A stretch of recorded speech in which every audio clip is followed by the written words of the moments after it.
Okay વિદ્યાર્થી મિત્રો, તો ધોરણ 9 માં આપણે જોઈએ સૌથી પહેલા તો ટેક્સ્ટમાં કે એનું જે યુનિટ છે ચિત્તાસ્ટીયર એટલે કે ચિત્તાના આંસુ. હવે સ્ટોરી છે ટેક્સ્ટ વાઇઝ છે એને સમજીએ તે પહેલા તમને ઓવરઓલ સ્ટોરી શું છે એવું તમને શોર્ટમાં ટૂંકમાં જણાવો. ચિત્તાસ્ટીયર ચિત્તાના આંસુ એટલે આ વાર્તામાં એક માદા ચિત્તા હોય છે અને એના બે બચ્ચા હોય છે અને ગામનું જે છેવાડાનો ભાગ છે જંગલનો, ત્યાં એક ઝુલુ જાતિના શિકારીઓ રહેતા હોય છે. તો એમાં એક દુષ્ટ શિકારી હોય છે, એનું નામ હોય છે ઈદી. એનું નામ શું હોય છે? દુષ્ટ જે શિકારી હોય છે એનું નામ ઈદી હોય છે. અને ગામમાં એક સારો પણ શિકારી હોય છે, એનું નામ હોય છે સન્નો. તો દુષ્ટ શિકારીને માદા ચિત્તા હરણનો શિકાર કરે છે અને માદા ચિત્તા જે છે એ હરણનો શિકાર કરીને પછી એના બચ્ચાઓ અને ત્રણેય જણ, એના બે બચ્ચાઓ અને માદા ચિત્તા ત્રણેય જણા ભેગા થઈને એ ભોજન આરોગે છે. તો આ જોઈને શિકારીના મનમાં એવો આઈડિયા આવે છે કે બચ્ચાઓને તો કેવું સારું, એમને તો કોઈ મહેનત કરવાની જરૂર ના પડી, વગર મહેનતે એમને ખોરાક મળી ગયો. તો જેવી રીતે બચ્ચાઓને આવું કોઈ શિકારી છે માદા ચિત્તા જેવું, એવી રીતે મને મળી જાય તો એવું એ વિચારતો હોય છે. અને એટલામાં એને આઈડિયા આવે છે કે હું બચ્ચાઓને લઈ લઉં અને પછી હું એને તાલીમ આપું અને મોટા થાય પછી મારે ખાલી એટલો આદેશ જ આપવાનો કે જા મારા માટે શિકાર કરી લો, એટલે મારે દોડવાની જરૂર નહીં પડે. એમ કરીને એ બચ્ચાને પકડવા જાય છે, પકડી લે છે અને પછી જ્યારે માદા ચિત્તા આવે છે ત્યારે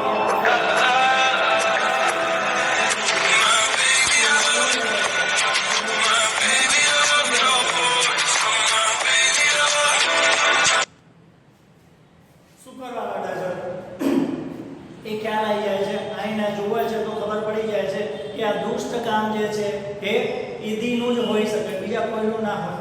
એમ કરીને ઈદી જોડે જાય છે અને આખી જમાત ભેગી થઈને કહે છે કે આ ખોટી વસ્તુ છે. આપણે શિકારી છીએ તો આપણે શિકાર મહેનત કરીને આપણી સ્કિલથી, આપણી આવડતથી કરવાનો હોય. આવી રીતે પાપ કરીને કે એવી રીતે ના કરવાનો હોય, બરાબર છે. તો એમ કરીને બધા ભેગા થઈને ઈદીને એમની જમાતની બહાર કાઢી મૂકે છે. અહીંયા સ્ટોરી પૂરી થાય છે અને ચિત્તાને લઈને થોડી હકીકતો પણ ચોપડીમાં આપણને સ્ટોરીની નીચે આપેલી છે. તો સૌથી પહેલાં આપણે જે ટેક્સ્ટમાં આપેલું છે એ સ્ટોરીને સમજીએ.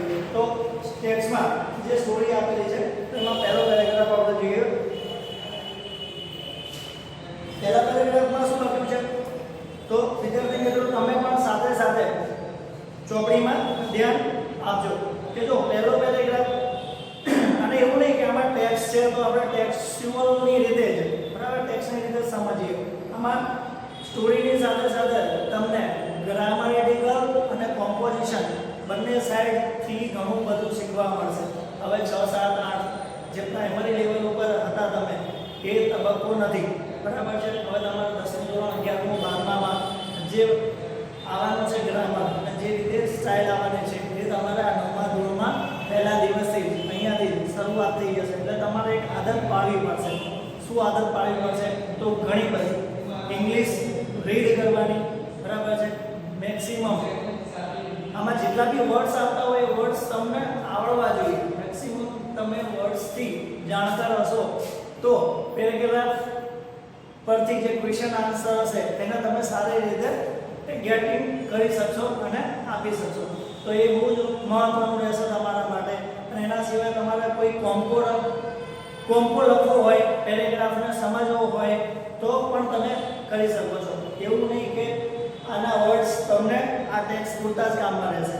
એટલે અત્યારે જો તમને કહ્યું તમારા હોમવર્કમાં આ જે વર્ડ્સ અહીંયા જે લખેલા છે એ તમારે 3 વખત લખીને મોઢે કરવાના. અને આ વર્ડ્સની સિવાય અહીંયા જે લખેલું દેખાય છે ઇડિયમ્સ એન્ડ ફ્રેઝીસ એટલે કે શબ્દ સમૂહ અને કહેવતો, તો એ પણ પાઠમાં જ્યાં આવે છે તો એ શબ્દ સમૂહ અને કહેવતો શું છે કે ખાલી વર્ડ્સ નો મીનિંગ તો બરાબર છે પણ ક્રિયાપદના પ્રેપોઝિશન ને ધ્યાનમાં રાખીને એક મિક્સ વર્ડ જે થતો હોય એનો કોઈ મીનિંગ બનતો હોય તો એને શું કહેવાય શબ્દ સમૂહ અને કહેવતો, બરાબર છે.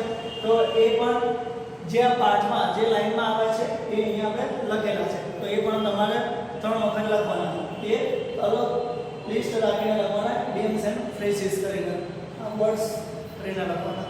તો આપણે પહેલો પેરેગ્રાફ જોઈએ કે long ago a Zulu hunter was sitting under a tree.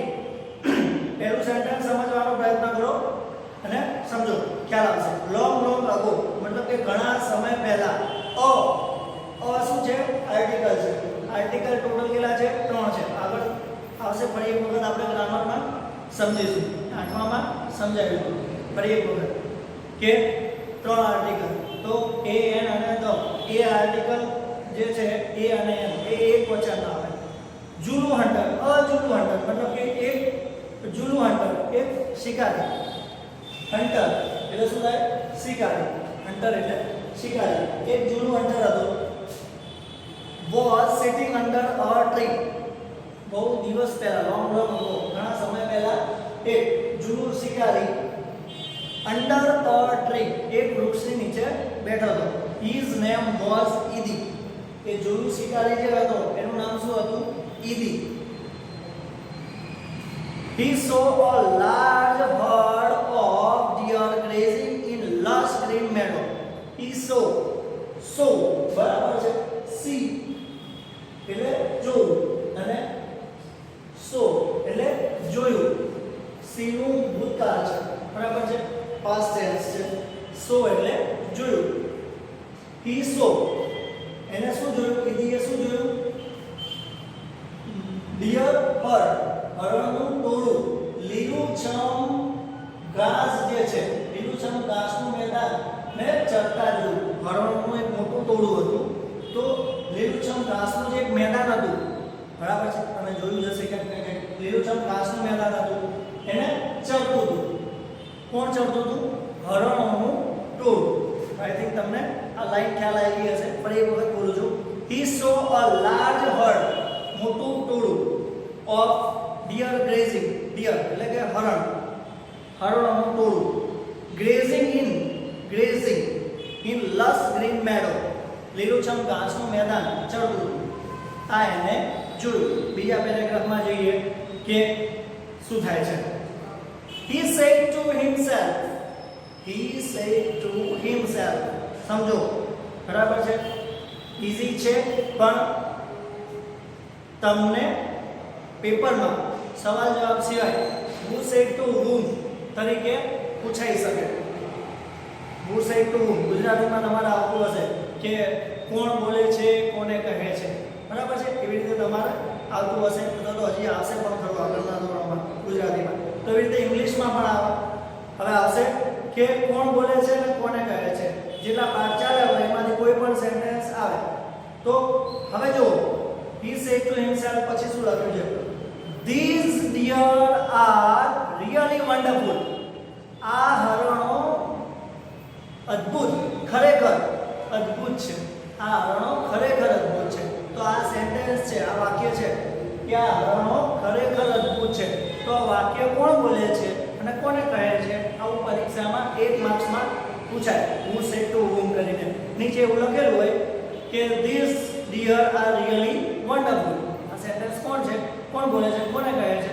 તમે કહેશો એવું તો કંઈ એવી રીતે પાઠમાં તો આપેલું નહોતું, પણ અહીંયા આપણને લખેલું છે he said to himself એટલે કે તેને પોતાની જાતને કીધું, એને પોતાને કીધું. એટલે તમારે એક્ઝામમાં એવું નહીં લખવાનું he said to himself, તમારે એક્ઝામમાં લખવાનું Idi said to himself અથવા તો Zulu hunter said to himself. કઈ બેમાંથી લખી શકો છો. તો એ ખ્યાલ હોય, તમને સ્ટોરી ખ્યાલ હશે તો તમને ખ્યાલ આવશે કે આ સ્ટેટમેન્ટ કોને આપ્યું, આ વિધાન કોણે કીધું. but I have to run a lot to catch one of them. શું કહે છે? પણ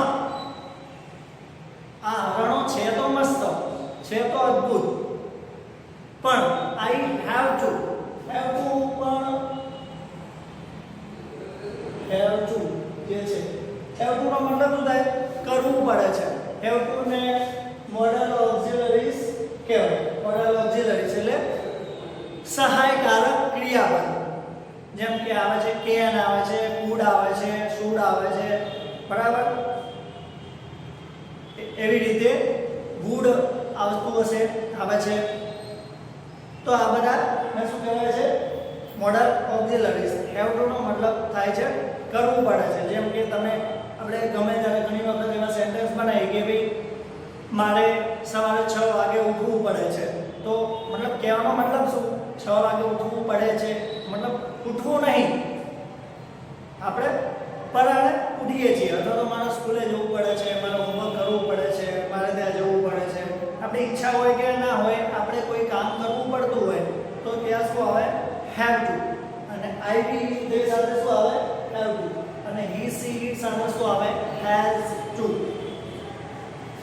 I have to run મારે દોડવું પડે છે run a lot ખૂબ બરાબર છે a lot એટલે બહુ જ to catch એટલે પકડવું catch એટલે પકડવું one of them catch એટલે પકડવું આમાં છે નહીં પણ એ તમારે આગળ આત્મામાં પણ આવી ગયું એટલે મેં આમાં લખ્યું નથી one of them આમાંથી એકને પણ one of them આમાંથી એકને પણ પકડવું હોય ને તો મારે બહુ બધું દોડવું પડે છે પોતાને સવાલ પૂછે તો આ પણ પૂછાઈ શકે ઉસે ટુ માં can't there be an easy way to get one શું પૂછે છે પોતાને કે આને પકડવા માટેનો શું કોઈ સરળ રસ્તો હોઈ શકે અથવા તો શું ના હોઈ શકે હરણને પકડવા માટેનો કોઈ સરળ રસ્તો ના હોઈ શકે એવું પોતાને કહે છે કે આ તો બહુ દોડવું પડે આને પકડવા માટે કોઈ સરળ રસ્તો ના હોઈ શકે એવું કહે છે પોતાને તો હવે આપણે ત્રીજો પેરેગ્રાફ જોઈએ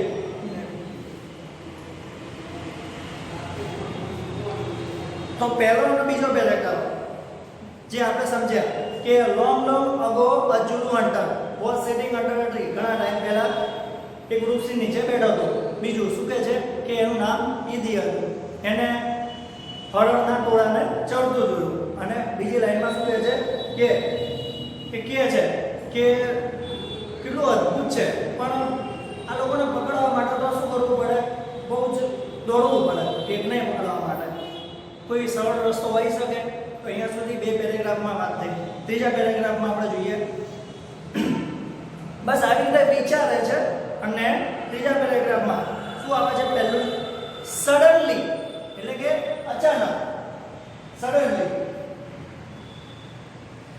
અચાનક એકાએક he saw એને જોયું અચાનક એટલે શું જોયું ચીતા ક્રોલિંગ સાયલેન્ટલી ચીતા ક્રોલિંગ એટલે પગેથી ચાલતું હોય ધીમી ગતિએ તો આપણે વોક શબ્દ વાપરીએ દોડતું હોય તો આપણે શું શબ્દ વાપરીએ રન બરાબર છે પગથી એક સાથે આગળ જતું હોય તો આપણે જમ્પ શબ્દ વાપરીએ તો એવી રીતે પેટથી કોઈ જીવ પ્રજાતિ પ્રાણી કે બાળક આગળ જતું હોય પેટથી સરકીને આગળ જતું હોય તો કયો વર્ડ યુઝ થાય ક્રોલ એટલે સરકવું આગળ જવું પેટેથી આગળ જવું તો એને શું જોયું he saw a female cheetah એક માદા ચિત્તા આવ્યું બરાબર છે એક માદા ચિત્તા આવ્યું અને ક્રોલિંગ ધીમે ધીમે ક્રોલિંગ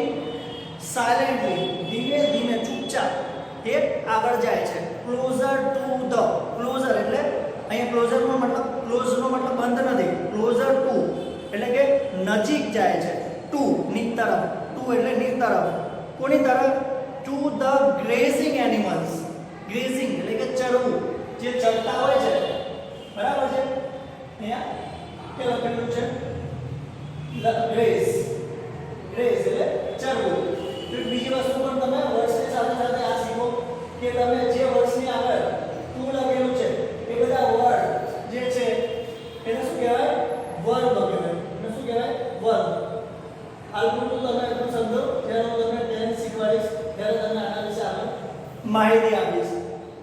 તો વર્બ એટલે શું? ક્રિયાપદ. તો જે વર્ડ્સની આગળ ટુ લખેલું છે એ શું છે? ક્રિયાપદ છે. મતલબ કે ક્રિયા થતી હોય. હરણ એ ક્રિયા નથી થતી, બરાબર છે? તોડવું એ ક્રિયા નથી, ચરવું એ ક્રિયા છે, સરકવું એ ક્રિયા છે. નાની જાતીય ક્રિયા ના કહેવાય, ઘાસનું મેદાન એ ક્રિયા ના કહેવાય, બરાબર છે? એટલે હાલ પૂરતું એટલું સમજો કે ક્રિયાપદ વર્બ, બરાબર છે? લીપ કૂદવું, કૂદવું એ ક્રિયા કહેવાય.